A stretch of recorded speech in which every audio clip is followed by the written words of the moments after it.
Good morning. My name is Carol Rosin. In 1974, I was introduced to the late Dr. Werner Von Braun in the U.S., the father of rocketry.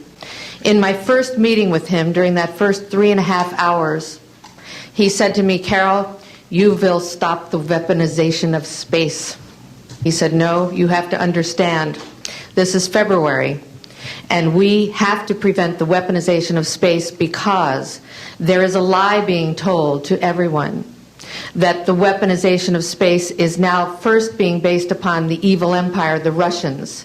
There are many enemies," he said, "against whom we're going to build this space-based weapon system, the first of whom was the Russians, which was existing at that time. Then there would be terrorists. Then there would be third world countries. Now we call them rogue nations or nations of concern. Then there would be asteroids." And then he would repeat to me over and over, "And the last card, the last card, the last card would be the extraterrestrial threat." Well, at the time, I kind of laughed when he said asteroids, and when he said extraterrestrials, I knew I wasn't going to deal with that subject.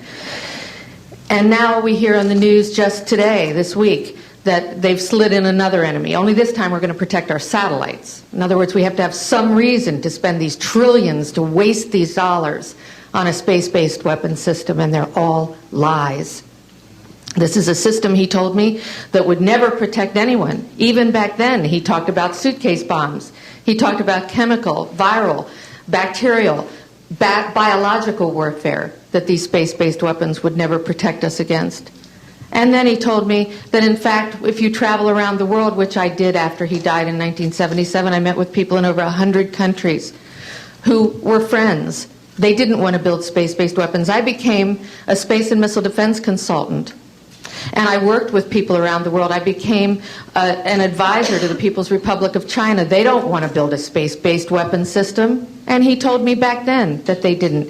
He said, "Go to Russia. They're considered to be the enemy." I got on a plane by myself.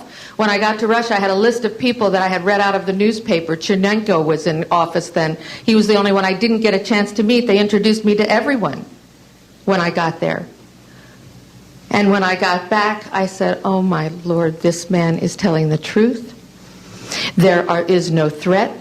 And I've been waiting until this day for 27 years, and I'm expecting the spin to happen, because he also explained to me that as a military strategist, as a person who worked on the MX missile, which I did later, he said, "You will find that there is going to be a spin to find some enemy against whom we have to build space-based weapons." And now we should expect the spin, because he said part of the formula for the intelligence community is if they might have a weapon, then we have to consider that they do have these weapons. So now they do have these weapons, so now we have to build these weapon systems. And that's the formula, except that it's all based on a lie.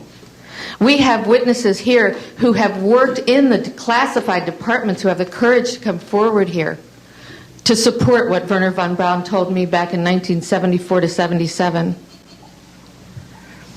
And I will testify before the Congress that when I founded the Institute for Security and Cooperation in Outer Space, which I shut down a few years ago because I didn't believe we had a chance with this huge, integrated around the world, complex weapon system, that we had any chance at all of transforming that war industry into a space industry that could provide benefits, like Dr. Greer has said, of global warming. We can end that situation of that problem. We can end the energy crisis. We can build now non-polluting technologies. Werner Von Braun used to tell me that we could have cars back then that drove around off the ground. He described this to me on beams so that we have no pollution on this planet.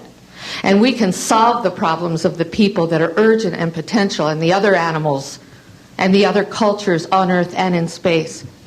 And we can end the arms race without dislocating the industry jobs, without disrupting the economy, by transforming, Werner Von Braun told me, the war industry into a global cooperative space industry that will provide, he said, finally, more jobs and profits on this planet than during any hot or cold wartime, more products and services that can be applied directly to solving the problems of this planet.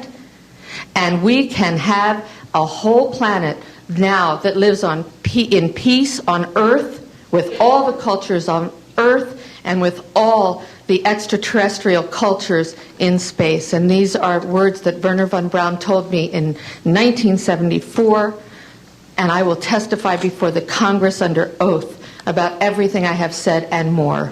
Thank you.